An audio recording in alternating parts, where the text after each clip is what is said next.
Noonu Atoll is not the first atoll most people hear about when they begin researching the Maldives.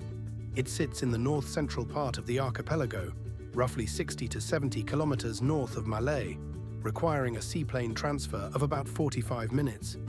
It is not the closest atoll, not the most famous, not the one that appears first in the search results. What Noonu is, quietly and comprehensively, is the home of some of the most exclusive resort properties in the country, the kind that have defined what ultra-luxury in the Maldives means during the past decade and a half. Velaa Private Island opened in 2013 on the island of Fonamagudhu and set a new standard for what a Maldivian resort could be.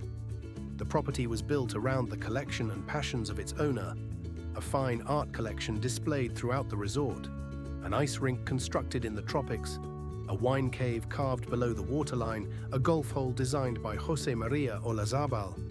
These are not amenities calculated by committee, but expressions of a particular vision of what private island hospitality can do when cost is not the organizing constraint. The golf hole alone, a putting green on a sandbank in the Indian Ocean with the horizon as backdrop, has become one of the more photographed images in the luxury travel canon. The Cheval Blanc Randheli, also in Noonu, takes a different approach. French luxury house LVMH's first Maldivian property, with a design that draws on the aesthetics of haute couture applied to architecture and furnishing. The resort is smaller and more contained than Velaa, its focus on sensory refinement rather than spectacle. The F&B program is serious in the way that Parisian restaurants are serious. The spa operates with the precision of a treatment that has been tested and refined over many iterations. Beyond the resort economy, Noonu contains communities whose fishing traditions extend centuries. Maalifushi is an inhabited island where the architecture still preserves some of the older coral stone construction that has been largely replaced by concrete in more developed communities.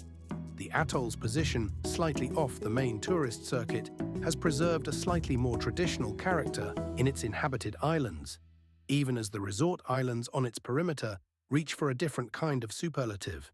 The reefs of Noonu benefit from the reduced dive traffic relative to the central atolls. The channels that cut through the atoll rim carry the same nutrient-rich currents as anywhere in the Maldives, and the marine life concentrations in certain passes are substantial.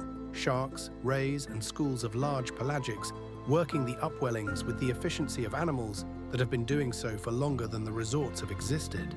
Noonu is the atoll that the ultra-luxury resort industry has chosen as a canvas. The ocean does not seem to have objected.